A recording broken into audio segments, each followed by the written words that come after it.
primeiramente agradecendo sua participação aqui na nossa live. E vou fazer sua apresentação para o pessoal, né? Muitas pessoas já te conhecem, mas vou fazer sua apresentação. Bom, a doutora Viviane Horta, ela possui graduação em Medicina Veterinária aqui pela Universidade Federal Rural do Rio de Janeiro, onde ela também cursou a residência em Anestesiologia Veterinária e possui os títulos de mestrado e doutorado também em Medicina Veterinária aqui pela Rural. Atualmente ela é pós-doc da Universidade Federal Rural e professora da Universidade Castelo Branco das disciplinas de Anestesiologia e Farmacologia. Certinho? Excelente, isso mesmo. Ótimo. Deixa eu continuar. Tem experiência na área de Medicina Veterinária, com ênfase em Anestesiologia, Farmacologia e Clínica Cirúrgica Animal. E desenvolve projetos de pesquisa na área de Anestesiologia, Farmacologia e Clínica Cirúrgica Animal. Seja muito bem-vinda, Vivi, pode ficar super à vontade.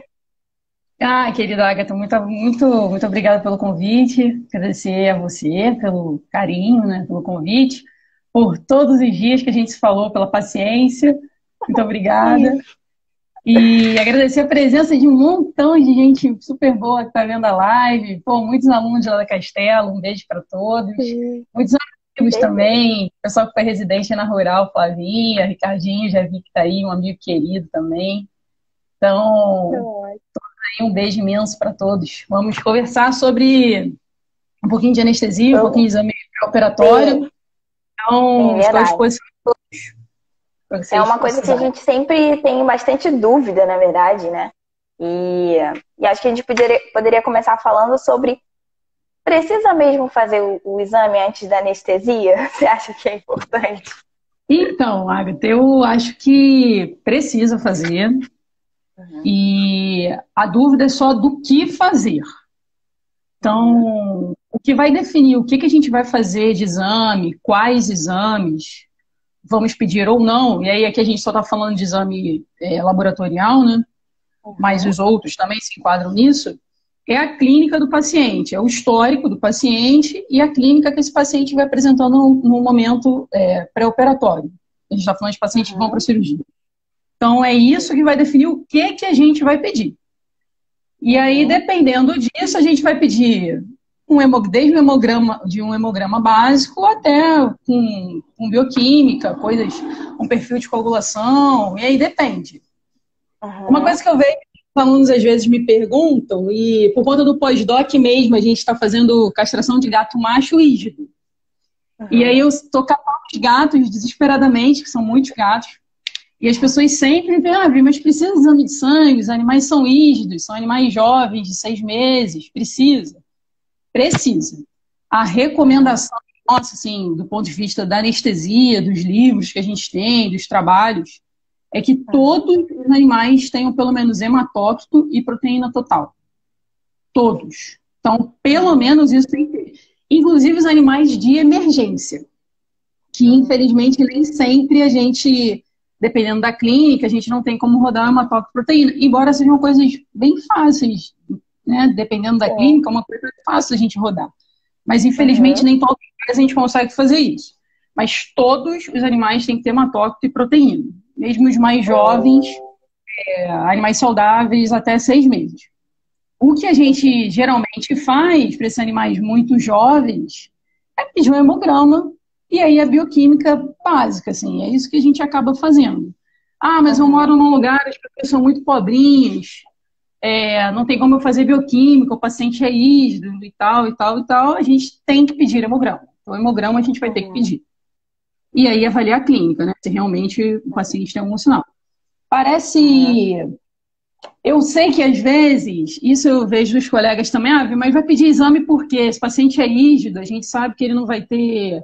nenhum tipo de... A possibilidade de ter algum problema no exame de sangue, hemograma, bioquímica básica, é muito pequena. Eu também acho. E na medicina veterinária, andei procurando uns trabalhos que avaliassem isso.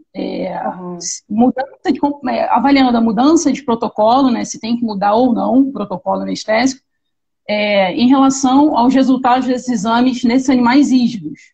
E realmente a quantidade de animais que se muda protocolo é muito pequena. Mas existe um número que não é grande, mas um número interessante de animais que as cirurgias são canceladas, porque apresentam alguma parasitose, porque a gente avalia alguma anemia. Então, já que tem paciente que a gente pode, inclusive, cancelar ou postergar um procedimento eletivo, e aí eu estou falando de procedimentos eletivos, né? Então, por que não postergar um paciente que é uma cirurgia eletiva, que a gente não tem pressa? Então, tem que fazer. Tá? E aí, os pacientes com comorbidade, a gente vai, dependendo da clínica, pedindo o que a gente precisa, a bioquímica que a gente precisa, os outros exames que a gente precisa. Quais são as alterações, no seu ponto de vista, que devem chamar atenção naquele exame para você se atentar na hora da anestesia? Então, Agatha, eu até, pensando aqui na live, eu meio que dei uma dividida assim nas coisas para que eu não me perdesse. Se a gente for olhar ele, assim, obviamente que a clínica é soberana e os exames laboratoriais, isso tem que ficar muito claro. A clínica é soberana, os exames nos ajudam a tomar decisões. Então, se houver algum paciente com anemia, a gente tem que avaliar se tem clínica, se esse paciente, qual o procedimento a gente vai fazer naquele paciente. Então, o que eu estou querendo dizer é o seguinte, eu tenho um paciente de 12 anos, um paciente idoso, um paciente que já teve câncer e que está tratado, e vamos dizer que esse paciente ainda faça uso de quimioterapia, está tratado não, que faça uso de quimioterapia. Provavelmente, é bem possível que esse animal tenha algum nível de anemia. E esse animal vem fazer odonto, mas esse animal chega com 30 de hematócrito. Esse paciente a gente não vai transfundir. Então, esse paciente a gente vai anestesiar, vamos imaginar que seja uma limpeza, assim. Então, esse paciente a gente não precisa transfundir. Por outro lado, pode ser que chegue um paciente que a gente descobriu um nódulo no baço. Esse paciente chega pra gente com 20 de hematócrito. Provavelmente a gente vai ter que transfundir esse paciente. Então, assim, é difícil eu falar para vocês um número. Ah, não, se chegar com um X de hematócrito, transfunde. Porque, do ponto de vista das células vermelhas, nós anestesistas, a gente tem que pensar na oferta de oxigênio aos tecidos. Lembra da DO2 que a gente falava lá nas aulas? Então, é isso que a gente tem que ter na cabeça. Eu preciso ter hemácia e hemoglobina para carregar esse oxigênio pelo sistema. Então, isso é que a gente tem que saber. E uma outra coisa que tem que ficar muito claro é que quando a gente está anestesiando, esses pacientes estão com 100% de oxigênio. A gente usa uma concentração muito alta. No pós-operatório, a taxa metabólica deles aumenta muito. Então, a demanda por oxigênio também aumenta muito. Então, deixar esse paciente anêmico, esse paciente idoso, aí a gente tem que ver, tem que brincar com o paciente. Deixar ele no pós-operatório anêmico, será que isso vai ser bom para ele? Provavelmente não. Então, é isso que a gente tem que pensar. Tem uma regrinha de valores, assim, só para dar uma ideia. Assim, não é uma regra. Lembre-se sempre que a clínica é soberana, é isso que a gente tem que pensar. Se o hematócrito tiver de 30 e a hemoglobina tiver 10, a gente, a princípio, não tem que transfundir esse animal. Se a gente tem um hematócrito de 20 a 30 e uma hemoglobina de 6 a 10, é o caso que a gente tem que pensar do ponto de vista da clínica e da cirurgia que a gente vai fazer. Pô, se for uma biópsia, não tem problema nenhum. O risco de sangramento numa biópsia tecidual é muito pequeno. Agora, se o paciente está com hematócrito muito baixo, vamos supor que o hematócrito menor que 12 e a hemoglobina menor que 3. Esse paciente a gente tem que transfundir logo. Assim. Esse não tem discussão, esse a gente tem que transfundir. Tem os trabalhos mais recentes que eles falam do uso, assim, como um número, para dar uma ideia, de 15 a 17 de hematócrito. E aí esse paciente seria um paciente para transfusão. Além desse valor do hematócrito, aí nessa decisão da transfusão ou não, a gente tem que avaliar. Lactato ajuda muito, então lactato acima de 4. Principalmente nesses pacientes que chegam de emergência, que a gente vai ter que operar. Então, esse lactato já indica um pouco de metabolismo anaeróbio, isso certamente vai nos atrapalhar durante. E pensar que a anestesia, ela começa antes de nós induzirmos, e só termina no pós-operatório, não é quando o paciente acorda e eu estudo, entendeu? Então a gente tem que pensar no paciente no processo todo. Então, assim, esse lactato maior que 4 certamente vai nos atrapalhar.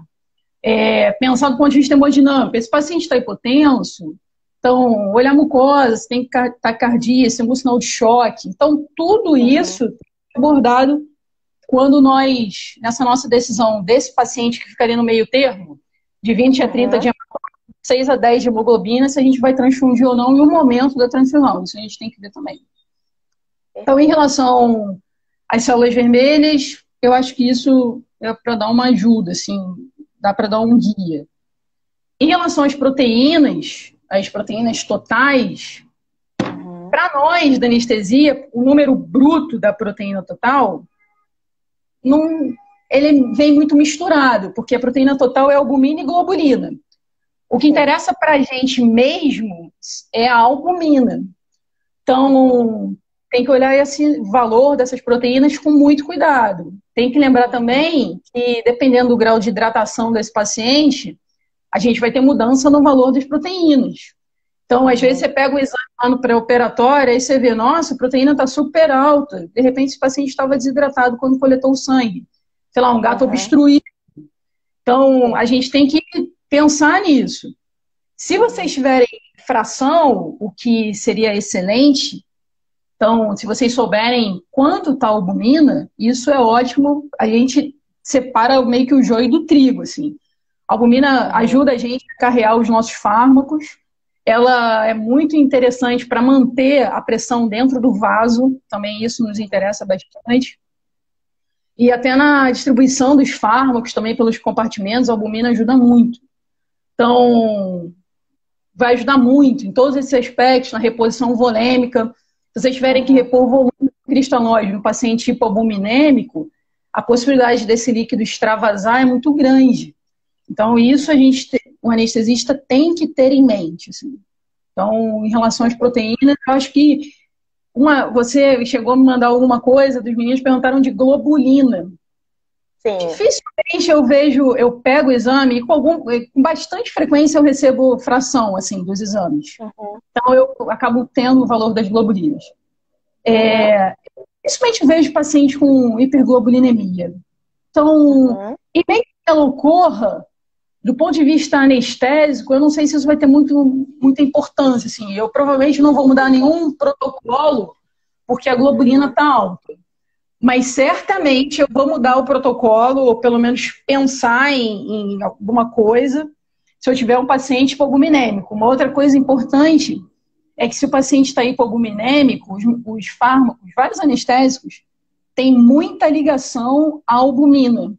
Então, tem frações de ligação muito altas. O Propofol se liga 98%, 99%. O midazolam também tem uma fração ligada muito alta. Se eu administro esses fármacos no paciente que tem pouca albumina, eu vou ter muito fármaco livre para produzir o efeito. Então, a literatura recomenda que a gente diminua a dose desses fármacos nesses pacientes hipoalbuminêmicos. Então, isso é um outro ponto importante. Sim, perfeito. Mas a leitura da proteína pura e simples, proteína total, ajuda, óbvio que ajuda. Mas se a gente tiver albumina, é melhor, né? Que a gente sabe... Melhor. Acionadinha é bem melhor. Direitinho. E aí, a gente acho que pode entrar rapidinho naquela parte sobre qual que é o impacto do uso desses sedativos nos exames, né? Pensando, então, naquela questão pós-operatória, né? No que a gente pode observar depois dessa anestesia. Uma coisa, assim, dos fármacos... Acho que o mais importante, o uso da cepromazina, que a cepromazina diminui de 20% a 30%, e tem trabalhos que falam de 22% o hematócrito. Então, usar a cepromazina em pacientes que vão fazer esplenectomia é completamente contraindicado. Então, imagina que o paciente tem um nódulo no baço que foi um achado, o paciente chegou, a gente fez uma ultra. Então, a cepromazina, quando nós administramos, a gente concentra muito hematócrito no baço, por conta do bloqueio de receptores alfa-1. Então, a gente junta um montão de célula vermelha no baço, e aí a gente vai e tira o baço na esplenectomia. Então, isso é completamente contraindicado. Um outro ponto importante em relação à cepromazina é essa diminuição. Às vezes, a gente tem que sedar os pacientes para poder coletar sangue, né? Isso acontece. Com alguma frequência, eu anestesio o paciente, porque são pacientes irracíveis, e aí quer fazer um pré-operatório, nem coleta sangue, nem faz nenhum outro exame. Caso o colega tenha feito a cepromazina, tem que escrever lá para o patologista. Patologista, paciente sedado com a cepromazina. Inclusive para o clínico. Porque aí o cara sabe que se tiver uma diminuição no hematócrito, certamente tem influência da cepromazina. E além dessa diminuição do hematócrito, a cepromazina faz agregação plaquetária. Alteração na agregação plaquetária. Então, assim... Imagina gato. Então, antigamente, eu fiz até um roteirinho que eu peguei até o trabalho de quantos animais eram. Deixa eu até ver quanto que... Antigamente, a gente tinha certeza que isso acontecia. Só que tem um trabalho recente, de 2012, são poucos animais, são 6 animais só. E eles fizeram até tromboelastrograma para ver direitinho a agregação e tal. Eles não viram diminuição na agregação plaquetária. Mas muitos trabalhos falam de agregação. Então, dependendo da cirurgia, se for uma cirurgia com muito sangramento, é uma coisa que a gente também tem que evitar a administração desse fármaco, tá? Então, isso é muito importante. Outra coisa que a gente usa para sedar, nesses mesmos animais, irracíveis, enfim, é ketamina, uma anestesia dissociativa, ketamina e midazolam. Tem trabalho também, se vocês procurarem, vocês vão ver que ketamina, midazolam e alfa-2, ou ketamina e midazolam, diminuem também o hematócrito, mas não tanto quando a gente coloca protocolos com a cepromazina. Então, se tiver que sedar, escreve para o patologista, escreve para o clínico, mas eu evitaria, na coleta de material, a cepromazina de qualquer forma. Assim. E no caso dos agonistas alfa-2, da xilazina, da Dex, uma outra coisa que as pessoas têm que pensar é que os agonistas alfa-2 fazem aumentam a glicemia, são hiperglicemiantes, porque eles diminuem a quantidade de insulina. Então, dependendo do fármaco, se é mais seletivo alfa-1 ou alfa-2, isso muda. Dependendo da dose, a gente tem uma magnitude maior ou menor e uma duração maior ou menor desse aumento de glicemia. Então, coleta o material, aí o patologista lê, a glicemia é super alta. Esse paciente aqui tem problema. Não tem, pode ser do agonista alfa-2. Então, assim, em relação aos fármacos, esses são os principais que eu vejo, assim. O uso do propofol diminui um pouco o hematócrito também, mas é uma coisa o efeito é mais curto. Então, não vejo, a gente tem diminuição também, mas a ação do propofol, a eliminação é rápida. E por vários sítios. Então, por mais que isso aconteça, a duração disso é menor. Também, se quiser escrever, pode escrever lá para o patologista, não tem problema nenhum. Sim, ideal, né? Os anestésicos inalatórios também fazem vasodilatação na vasculatura esplâncnica. Isso também diminui um pouco o hematócrito. Mas, assim, como o efeito deles é muito fugaz, eu acho que o impacto é menor. Eu acho que o impacto maior e mais duradouro é da cepromazina e dos agonistas alfa-2. Uma coisa dos agonistas alfa-2, quando a gente reverte o agonista alfa-2, a gente reverte o aumento da glicemia. Então, a gente reverte tudo. Então, a ação da glicemia e da insulina também. Então, caso usem um agonista, isso também vai acabar. Então, esses são o que eu vejo dos fármacos. A maioria deles impactam. Uns mais, outros menos, mas a maioria tem algum impacto. Beleza. Perguntaram aqui, seria interessante, então, um antidepressivo triciclo para coleta de amostras? Não sei nem o que é isso. A gente usa, às vezes, amitriptilina, gabapentina nesses pacientes. Não é a rotina, assim. E se o animal for muito... Esses fármacos, eles sedam um pouco. Mas se o animal for muito agressivo, já que não consegue, entendeu? Com GABA, e a gente não consegue pôr a mão neles, assim. Tem alguns pacientes que realmente tem que sedar mesmo. E aí não tem jeito. Eu acho que vale a pena sedar mesmo e avisar o patologista e o clínico o que foi usado. Perfeito. É bem raro, assim, eu acho que eu nunca peguei nenhuma requisição que viesse descrevendo, É porque foi a gente não utilizado no anota. Mercedes.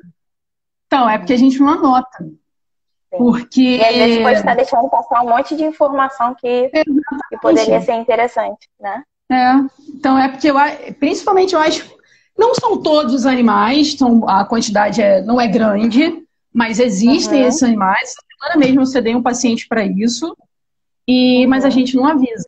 A gente mesmo também acaba que passa e não avisa, entendeu? entendi. Vivi, A vamos Jack começar então com as perguntas. felina irracível. Eu acho já que é, faz ketamina.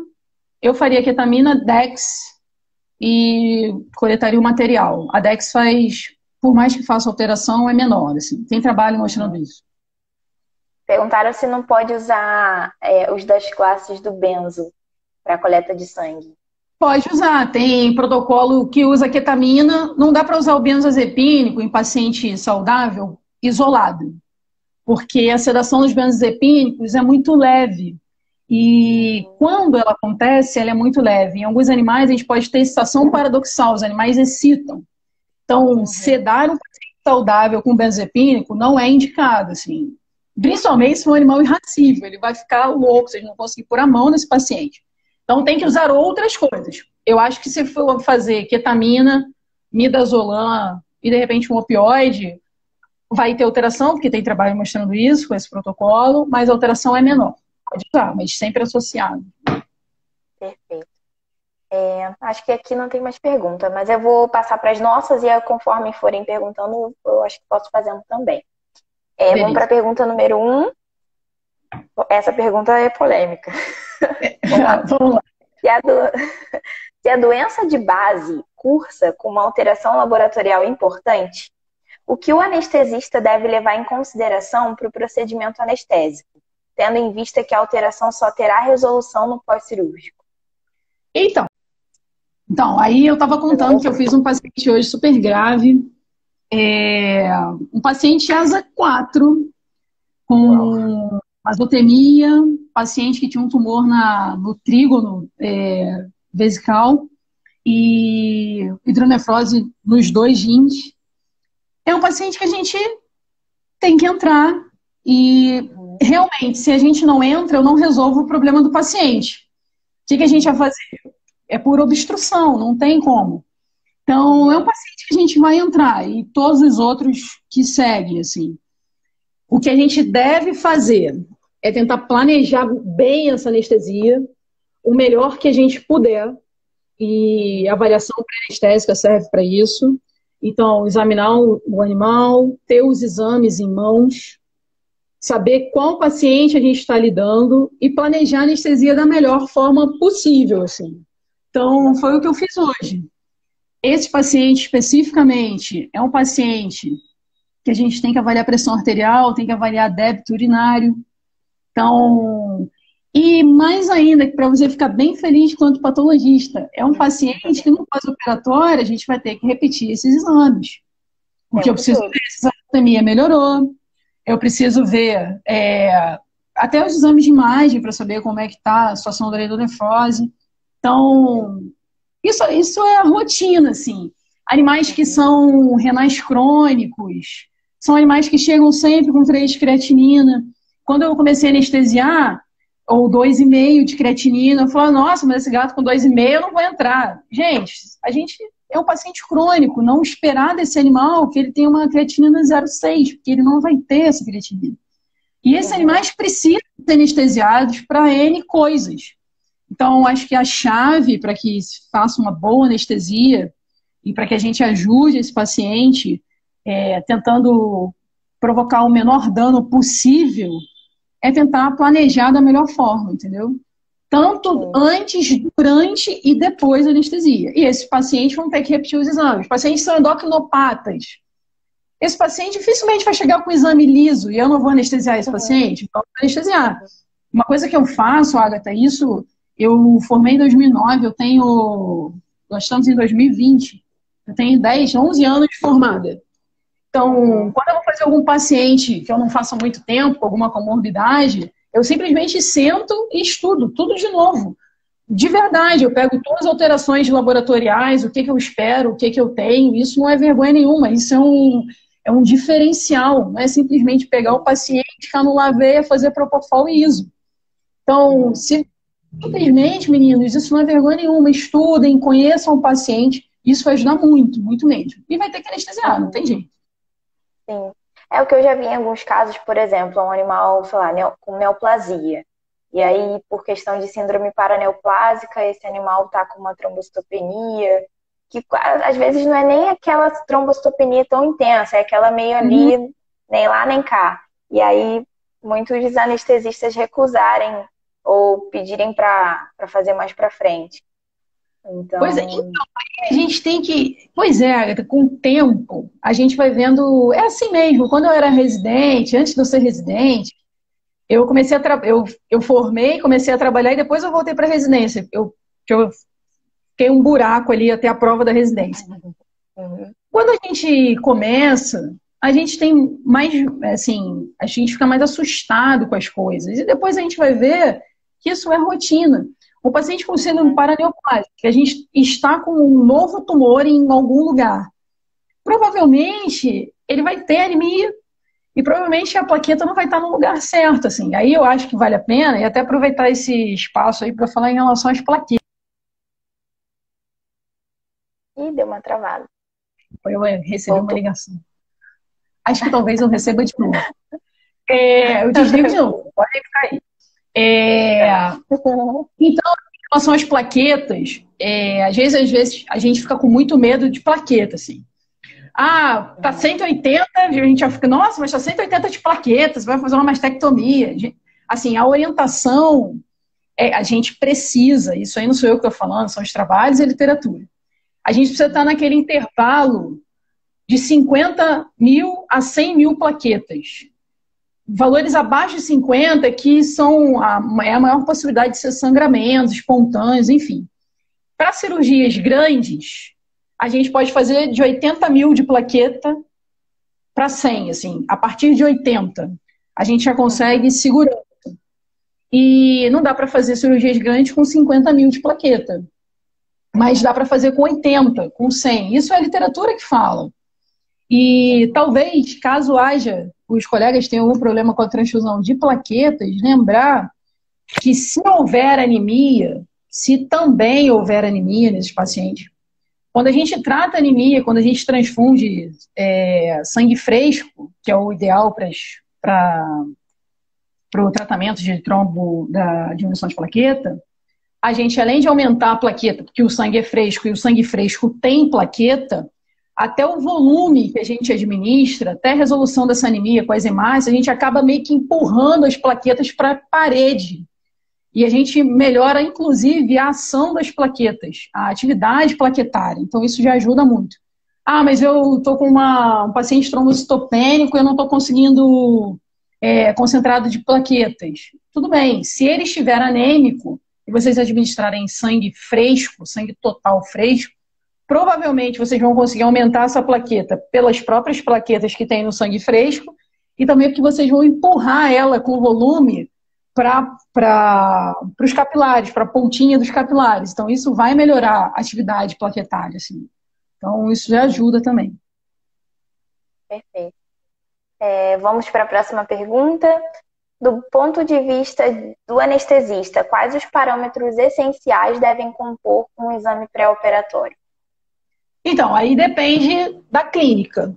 Depende da clínica, do paciente, do que a gente vai fazer. Não tem uma regra, assim, sempre que forem fazer paciente asa 2, peçam isso. Ou asa 3, esse asa é uma pontuação que a gente usa para avaliação dos nossos animais em relação a risco anestésico. O asa 1 é um paciente saudável e a gente vai com isso até o 5, onde seria o paciente mais grave. Então, não tem uma receita. Vocês têm que avaliar o histórico do paciente, a clínica do paciente e pedir os exames de acordo com esses dois fatores. O que a gente sempre tem que ter em qualquer paciente, inclusive na emergência, é hematócrito proteína. Então, sempre temos. As próximas duas perguntas você já respondeu sobre a questão da hipoproteinemia, do uso de fármacos, né? Uhum. Você já falou um pouco. E sobre a questão da anemia também, que vai ter a questão da irrigação dos tecidos. Então, eu vou pular para número 5. Quais são as alterações pós-anestésicas mais comuns no uso de Propofol? Pois é, isso aí às vezes se discute. Tem até uma perguntinha aqui embaixo que eu não estou conseguindo ver de quem é. Eu honestamente não vejo essas alterações, mas também não vejo. Vamos lá, vamos por parte. Tem alguns trabalhos, principalmente em felinos, que dizem que a gente tem um aparecimento de corpúsculos de Hens com o uso de Propofol. Uhum. Só que se a gente for olhar realmente esses trabalhos, são animais que foram anestesiados dias seguidos. Então, 6 dias seguidos, 10 dias seguidos, ele ia lá, anestesiava com Propofol, dia seguinte, anestesiava com Propofol. Eu olhei um trabalho hoje sobre isso e tem um aparecimento de corpúsculos de Hens. Mas, além de não ser estatisticamente significativo, em relação à clínica, a gente também não tem muitos animais que têm problemas clínicos em relação a isso. Então, podemos usar Propofol em gatos, usamos Propofol, não deixaremos de usar Propofol em gatos. Inclusive, a gente tem trabalho com infusão, com vários trabalhos, e a gente faz infusão contínua de Propofol em gato. Pode ser que a gente tenha alteração, aparecimento desses corpúsculos no pós? Pode ser. Mas relacionar isso a um problema clínico, honestamente, eu não vejo. Eu também não... Dificilmente, eu geralmente anestesio o gato, os pacientes, os felinos, um dia e depois não anestesio mais. Então, eu não fico anestesiando dias consecutivos. Então, eu não tenho como dizer se eu já tive isso ou não. Mas, clinicamente, não vejo problema nenhum. Então, mesmo fazendo só indução com Propofol ou em pacientes que foram anestesiados por infusão contínua, eu tenho uma amiga anestesista que, quando ela engravidou, ela fez todas as anestesias durante toda a gestação com infusão contínua de Propofol, todas. E ela não teve problema nenhum. Então, os gatos monitorados, gatos avaliados no pós-operatório, pode ser que aconteça. Mas, clinicamente, não sei se teremos problema, entendeu? Perguntaram se você costuma ver alterações na parte de células brancas, né? No leucograma, em anestesia. Depois da anestesia.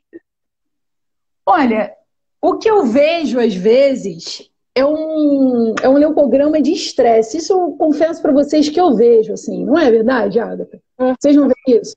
Sinceramente, eu tô... Ih, travou. Travou, gente. O telefone tocou de novo, gente. Uhum. Eu não sei como é que eu desligo isso. Então, eu não... Acho que não tem como. Não tem como. Eu não sei se é só pela anestesia ou se é pelo insulto cirúrgico. Assim, eu acredito que seja do insulto cirúrgico como um todo, entendeu? Então, é verdade. Em relação às vezes até doença de base. Exato. Então, assim, em relação aos fármacos, eu nunca li nada sobre isso, assim. Mas eu vejo. Isso eu vejo com frequência, porque a gente anestesia os animais e com alguma frequência a gente tem que, no pós-operatório, a gente pede exame de volta. Aí você vê, meu programa, lá no céu. Então, perguntaram se você já observou lipemia causada por Propofol. Não, eu nunca vi. Nunca vi. Eu também não. Se esses animais... É porque se eu anestesia uma vez só e faço indução com Propofol, sinceramente, eu acho uma dose, um bolos, eu não acredito que a gente vai ter, não. Eu nunca vi, mas acredito que um bolos, até mesmo por infusão, aí vai depender, talvez, do tempo da infusão. Mas eu não sei. Então, tem que ver isso direitinho. A Jaque perguntou sobre a questão da imunossupressão. Já viu acontecer em alguns anestésicos? E aí vale Então, em relação à imunossupressão, temos imunossupressão com os fármacos que a gente usa. Até os opioides fazem imunossupressão. Mas aí eu não sei o que é imunossupressão. Se é só o meu fármaco ou se é o estresse cirúrgico também, entendeu? O insulto. Os pacientes, às vezes, perdem muito sangue, muito volume. Então, isso tudo faz imunossupressão. Às vezes os pacientes chegam, são pacientes que têm infecção. Então, tem tantos fatores que eu não sei dizer não sei cravar, são só os anestésicos, entendeu? Sim. Até em questão, quando você falou sobre o corpúsculo de Heinz em gatos, você tem uma porcentagem mínima desses corpúsculos normalmente no gato sadio, assim. Porque Entendi. a hemoglobina deles é um pouco mais sensível a qualquer alteração. Então, provavelmente eles observaram essa alteração ao longo dos dias, porque esses animais foram submetidos a doses de um fármaco diferente. Então, acabou gerando uma alteração na hemoglobina. Mas eu acho que, não sei se seria considerável, entendeu? Até porque do eles ponto têm de um vista limite mínimo. Agatha, não... essa conversa, assim, vira e mexe ela aparece, assim, mas pelo tempo que a gente fala sobre isso, se isso tivesse alguma repercussão clínica importante, a gente já teria tomado alguma atitude maior, assim. Não tomamos. Pois é. Vamos lá. Perguntaram se nos casos de azotemia... Ah, não. Quase pulei uma pergunta muito importante. Essa daí é bombástica. Na sua opinião, o que pode ser enquadrado como um exame de emergência? Porque às vezes chega uma urina de emergência pra gente. Não, então, eu acho o seguinte, recebemos vamos botar aqui um paciente bem de emergência, paciente bem grave. Tá. Vamos imaginar que a gente recebeu agora um paciente com torção vulvogástrica. Isso é um paciente, é uma grande emergência. É bem emergência. É bem emergência. Se eu tiver hematócrito e proteína e lactato, eu fico muito satisfeita. E aí vamos entrar em cirurgia. Vi, mas eu recebi lá na clínica, eu não tenho nada. Não tem problema. Estabiliza esse paciente. Você já tem conhecimento do que esperar desse paciente de alteração. Então, com base nisso, você estabiliza esse paciente, coleta um sangue logo antes e depois manda esse sangue para o laboratório para você ver como ele chegou, se você puder, ou então só manda no dia seguinte para a gente ver como é que está esse paciente. Se na emergência eu tiver hematócrito proteína, eu fico bem satisfeita. Se eu tiver lactato, eu fico muito satisfeita. Vi, mas é um gato obstruído. Não era bom a gente ter potássio? Pô, ficaria muito satisfeita. Se eu recebo um gato obstruído, eu consigo hematócrito proteína e o potássio, pô, eu fico muito satisfeita. Se a gente não tiver ureia e creatinina, mas aí, meninos, vocês pensem, aí vocês têm que conhecer a patologia. Tipo, provavelmente, esse paciente não é cravar o número, que o número não é um número, é cravar. Pô, provavelmente esse paciente... Uma vez na rural, a gente pegou um gato que era terça-feira, esse paciente chegou Isso eu sempre conto, porque isso tem que contar, assim. Era terça-feira, o rapaz, sexta-feira, foi numa clínica com gato obstruído, ou a moça, não me lembro, e o colega lá diagnosticou a obstrução e falou para ele, olha, parece que devia ser uma clínica muito pequena, né, sem muito recurso, você faz o seguinte, segunda-feira você leva na rural, não dá água para esse bicho, porque senão a bexiga vai romper. Isso eu conto sempre, os alunos já devem estar cansados de ouvir isso. E o que aconteceu? Assim fez o proprietário. E na terça-feira esse gato chegou na rural, terça. Aí vocês imaginem como estava coitado esse paciente. Uma desidratação absurda. A gente não tinha, na época, a gente não tinha um laboratório assim tão rápido, a gente não tinha tanta coisa. Eu preciso de um exame para me dizer que essa creatinina está aumentada, essa ureia? Pô, gente, não preciso. Então, assim, eu preciso de um exame para me dizer que o potássio está aumentado? Provavelmente está. E aí, façam um exame físico de vocês, vejam se tem bradicardia, que isso também ajuda muito. Rodem um eletro do gato, isso vocês podem fazer. O eletro está lá disponível, todos os anestesistas todos têm. Se não souber o eletro, chama um colega da cardio, liga para um colega da cardio, eles ajudam, sempre ajudam. Eu sou a pessoa que mais peço ajuda para todos. Eu peço ajuda para o patologista, para o cardiologista, para o nefro. Isso para mim não tem problema nenhum.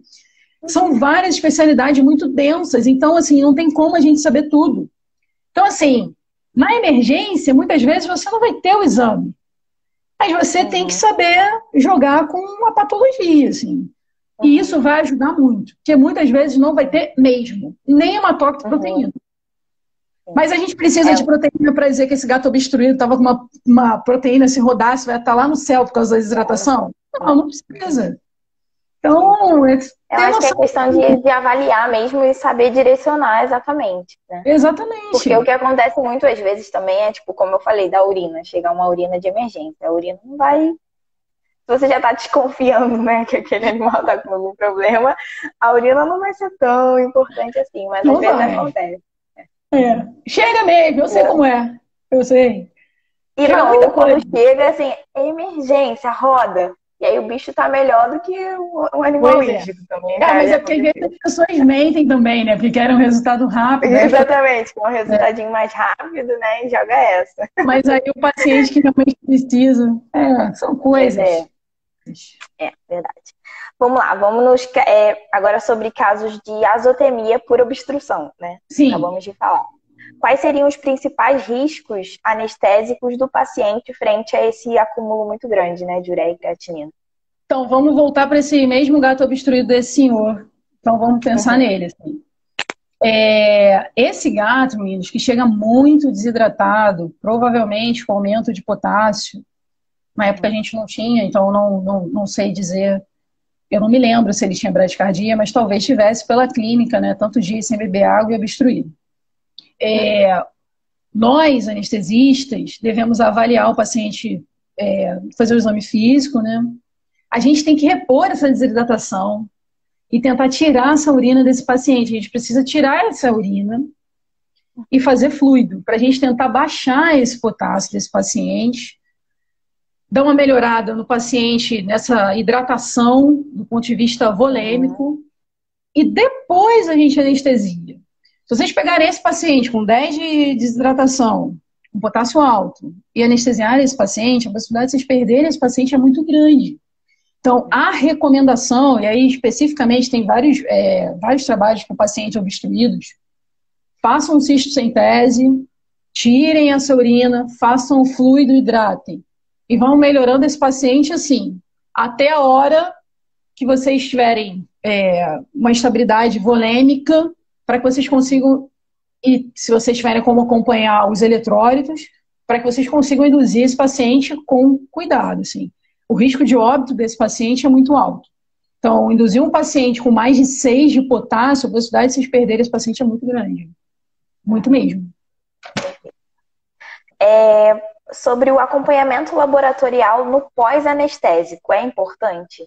Muito importante. Esse depende do paciente, do que a gente vai fazer, mas em pacientes graves, pacientes obstruídos, pacientes com piometra, pacientes com torção vulvogástrica, pacientes graves, sem ser pacientes eletivos, pacientes que a gente teve que transfundir, pacientes que renais crônicos, pacientes que vêm para fazer mastectomia e a gente perde muito volume, pacientes oncológicos de uma forma geral, dependendo do paciente, pelo menos mais uma avaliação, ou até mais, dependendo do paciente. Paciente com piometra, a gente às vezes avalia vários dias.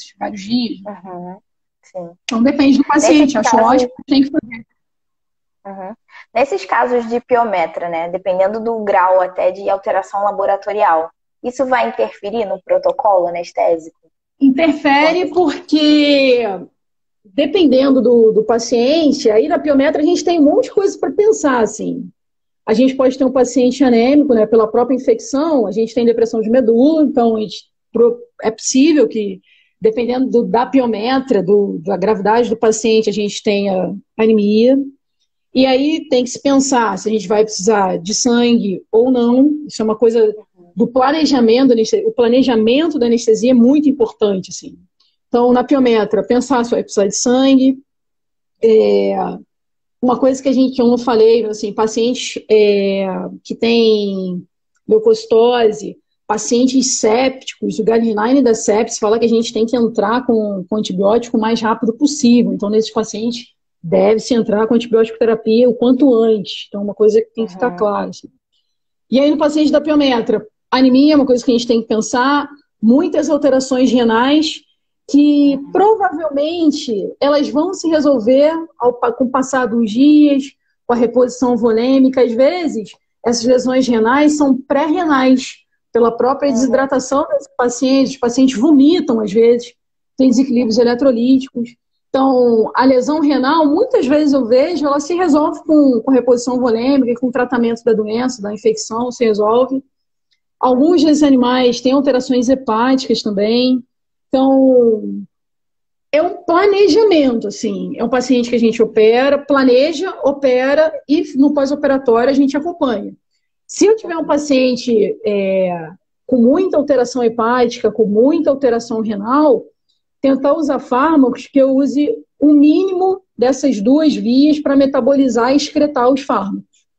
Então, os anestésicos inalatórios, a quantidade de fármacos que a gente usa para biotransformar e excretar são mínimas. Então, pensar nos anestésicos inalatórios, pensar no remifentanil, que é um fármaco que a gente tem ele na manga, assim, o paciente hepatopata funciona super bem, e aí a gente vai planejando. Tem como fazer essas anestesias com segurança, assim. Perfeito. Vamos lá. Perguntaram aqui sobre se você acha válido a urinálise como um exame de apoio num animal que tem uma doença renal que vai ser submetido a uma anestesia. Acho, mas geralmente nem sou eu que peço, assim, que os pacientes, os gatos ou os pacientes renais, eles geralmente são encaminhados pelos nefros, assim, os nefros com quem eu trabalho são maravilhosos, assim, então eu recebo já com a bioquímica, com urinálise, com tudo direitinho. Acho importante, acho até que a urinálise a gente deveria usar mais em pacientes idosos, que até então não são pacientes renais, nefropatas, porque para a gente ver a alteração da creatinina, a gente tem que ter uma lesão muito grande renal. Todo mundo sabe disso e acaba que a gente não pede xixi, né? Então, a gente já sabe disso, a gente não pede urinálise, né? Então, acho muito importante, super válido. Acho que a gente deve pedir sim, acho que ajuda muito.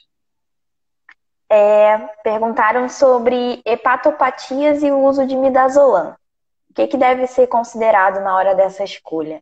Então, a hepatopatia, o fígado, ele é responsável pela produção da albumina, né? Então, se eu tenho um hepatopata grave, talvez, é bem provável que eu tenha hipoalbuminemia. E o midazolam é um fármaco que ele se liga muito à albumina, muito mesmo. Então vai ficar mais fármaco livre.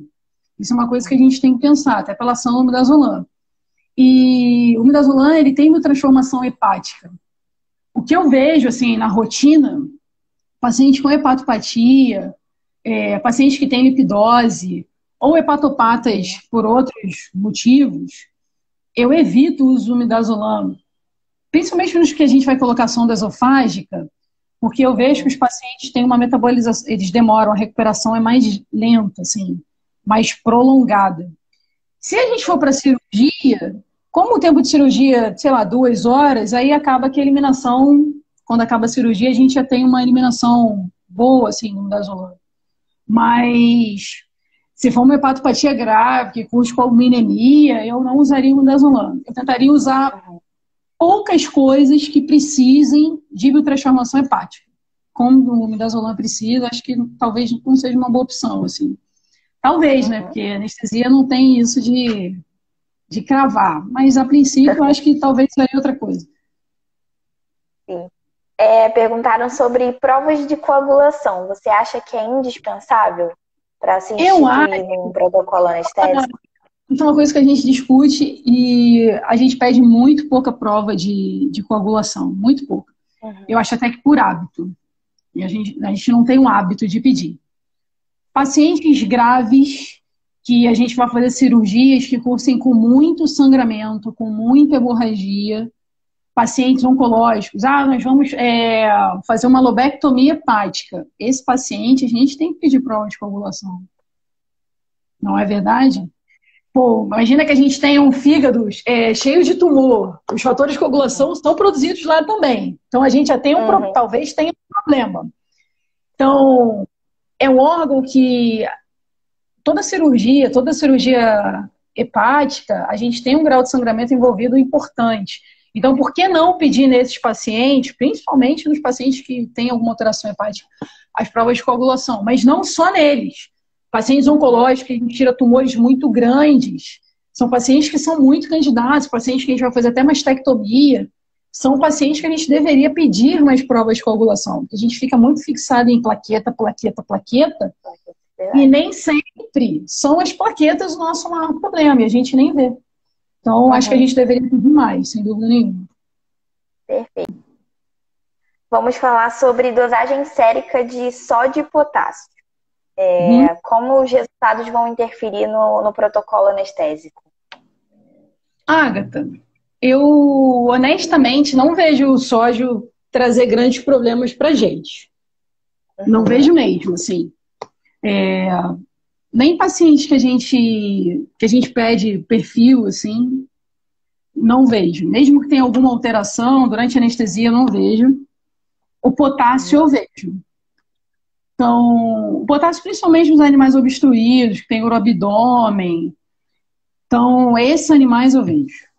De sódio eu não vejo problema. E aí, quando houver problemas com potássio, a primeira coisa que eu faço, né? Então, primeiro aquela estabilização possível nos pacientes os pacientes obstruídos, né? Mas vamos imaginar que é um uroabdômen. Então, nesse paciente, a gente pode tentar, a primeira coisa que eu geralmente faço é tentar fazer soro glicosado, para a gente ver se consegue colocar de novo esse potássio no lugar dele. Depois, que eu geralmente uso é insulina. E depois a gente faz bicarbonato. Geralmente eu consigo sem ter que fazer gluconato de cálcio. Eu acho que eu só fiz gluconato uma vez só. Mas geralmente só com fluido a gente consegue manejar de um jeito que eu consiga entrar em cirurgia e aí o cirurgião entra, no caso se for uma bexiga rompida, sei lá, já fiz cirurgia que o rim rompeu também. Então, às vezes, a gente tem que fazer nefrectomia. Então, a gente entrando em cirurgia, lavando a cavidade, deixando esse paciente no pós-operatório, estabilizando, eu acho que assim a gente consegue tratar bem. Não, acho que o maior problema do potássio é com os animais obstruídos, de verdade. E os pacientes com uroabdômen, por qualquer motivo, que a gente demora muito para entrar. Mas eu, de verdade, não tenho pego esses pacientes. Então, pela experiência, os pacientes que eu peguei, a gente conseguiu tratar dessa forma. Assim. Perfeito. Perguntaram sobre o sequestro de hemácias no baço e a leucopenia transitória, se elas podem ocorrer quando se utiliza um anestésico e como você pode monitorar isso no pós-cirúrgico. Então, o sequestro, uma responsável pelo sequestro de todos os nossos fármacos é a cepromazina. E aí, não sei se como é dinâmico, então a cepromazina sequestra, a gente tem diminuição do hematócrito de 22%, dependendo do trabalho, e de 20% a 30% do trabalho. Então, sequestra mesmo, é quem mais sequestra. O tempo desse sequestro está relacionado, provavelmente, à duração do fármaco. Então, a cipromazina tem uma duração de ação de 4 horas, pelo menos. Então, isso deve ser mais ou menos por esse período. E em relação à leucopenia que você falou? Tem leucopenia transitória. Já aconteceu? Não, leucopenia transitória eu nunca identifiquei, assim. No trans eu nunca identifiquei. A coisa que eu vejo no pós-operatório é uma leucocitose. No trans eu nunca identifiquei leucopenia, assim. Perfeito. Essa é interessante, porque agora é o contrário, né? A gente tem um problema com os animais anêmicos, mas no caso dos animais policitêmicos, né? Vai ter uma diferença no protocolo, o que pode ser o mais adequado para esses animais? Eu não sei se vocês aí no laboratório certamente pegam mais animais com policitemia do que eu. Não. Aqui não é pego. só a falsa mesmo por desidratação, a maioria delas. Eu não pego os animais com polistemia, gente. É muito difícil. Muito difícil mesmo, assim. Polistemia verdadeira, não pego. Então, assim, eu não tenho experiência nenhuma em relação a isso. Porque, sinceramente, eu não vejo esse paciente.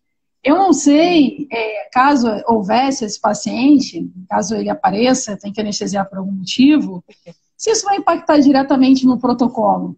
De verdade, eu não penso em nenhum fármaco que eu não possa usar porque eu tenho polissemia. Então, acredito que a gente vai conseguir, inclusive, ofertar mais oxigênio para os tecidos, que tem mais gente para carregar, mas... E aí não sei se talvez a gente tenha algum problema de hemoconcentração, dependendo da polissemia também, né?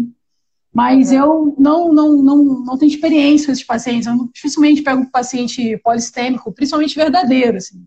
Talvez os pacientes polissistêmicos, que eu não pego, mas o que mais aconteça é de pacientes que transfundiam muito, um volume maior de sangue do que deveria. Esse é o paciente que eu vejo, assim, mais provável da gente pegar, mas eu nunca anestesiei esses pacientes, assim, não tenho experiência. Você já teve algum contato com animais aplásicos? Então, mas a gente pega. Por quê? Porque a gente faz anestesia para coleta de medula. Esses aí a gente pega. Animais que têm aplasia, a gente anestesia para fazer coleta. Esses animais são animais bastante interessantes da gente anestesiar. São animais que têm anemia, muitas vezes trombocitopenia. Mas a anestesia deles, Agatha, e alterações no leucograma também. A anemia deles, o procedimento é um procedimento muito rápido. Então, a minha preocupação nesse procedimento, muitas vezes é mais com sangramento, porque é um procedimento bastante agressivo.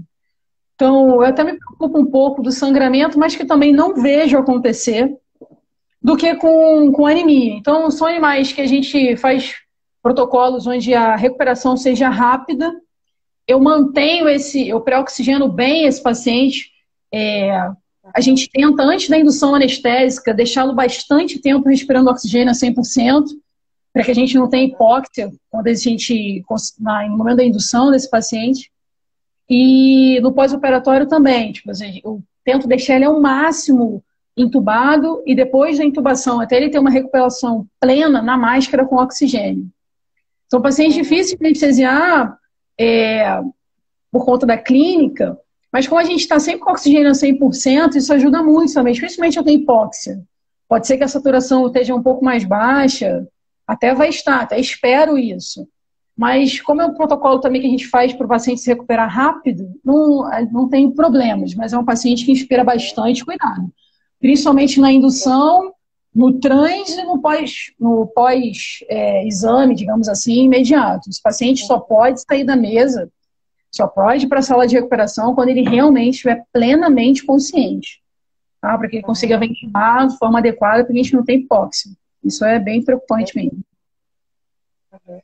Bom, as perguntas aqui acabaram, né? Se alguém tiver mais alguma pergunta para mandar para a gente acho que já fez todas. Acho que a gente já fez todas. Todas dentro. Acho que foi. Já que todas dentro. Perguntam pra gente? Todo mundo te mandando, acenando para você, várias fãs. Tenho um beijo imenso, meus alunos maravilhosos, meus amigos. Perfeito. Eu lembrei de uma pergunta que fizeram bem no finalzinho agora. Em relação aos animais que às vezes você pega um leucograma meio que de resposta alérgica, um animal que tenha uma propensão à alergia. Você tenta alterar o protocolo para evitar essa interferência também? Não. O máximo que eu vou fazer nesses pacientes não é verdade. Eu talvez evite de usar meperidina, que dos fármacos, dos opioides que a gente tem, é o que eu mais vejo na rotina, assim, mais reação alérgica a gente tem bastante com meperidina. Mesmo fazendo por via intramuscular, a literatura fala que a meperidina libera histamina por via intravenosa, assim como a morfina. Mas eu vejo que às vezes a meperidina intramuscular a gente vê clinicamente alteração, então eu evitaria a meperidina nesses pacientes. E talvez morfina, assim, se fosse uma cirurgia grande, eu faria metadona. Eu acho que seria mais seguro. E nesses pacientes, Agatha, tenha sempre a sua prometazina no bolso, talvez a gente vai ter que usar. Então, deixa ela aqui, qualquer coisa vocês têm em mãos. eu nunca tive problema com a prometazina, com a meperidina, que eu não conseguisse resolver com prometazina. Então, já tive reação alérgica, nenhuma grave, muita urticária, muito edema palpebral, isso eu já tive, mas todos eu resolvi com tranquilidade com a prometazina. E às vezes com corticoide. Mas a prometazina é excelente, assim, ajuda muito. Perfeito. Bom, acabamos por hoje. Foi ótimo. Eu adorei. Super esclarecedora. Todo mundo adorou, tenho certeza. Que bom. Estou à disposição de vocês sempre. Se precisarem de qualquer ajuda, contem comigo. Muito, muito obrigada, Vivi. De nada. E aí, quem quiser acompanhar o trabalho da Vivi, aí tem as redes sociais aí. Ela é professora da Castelo, arrasou, foi ótimo. Bom, eu vou mandar um beijo. Pode mandar. Querida, agora eu estou conseguindo ler. Meus alunos, Raquelzinha, Pedrinho, todos. Um beijo para os meus alunos queridos da Castelo, que mandaram várias mensagens. Dos meus amigos aí da Rural, todo mundo. Um beijo em todos. Beijo para os alunos aí da Rural que eu não conheço, que acabou que eu fiquei um período longe da Rural, né? Então, eu entro no IV, eu entrei antes da pandemia. Eu falei, gente, eu não lembrava não conheço mais ninguém no IV. Então, um beijo para todos. Também tô nessa.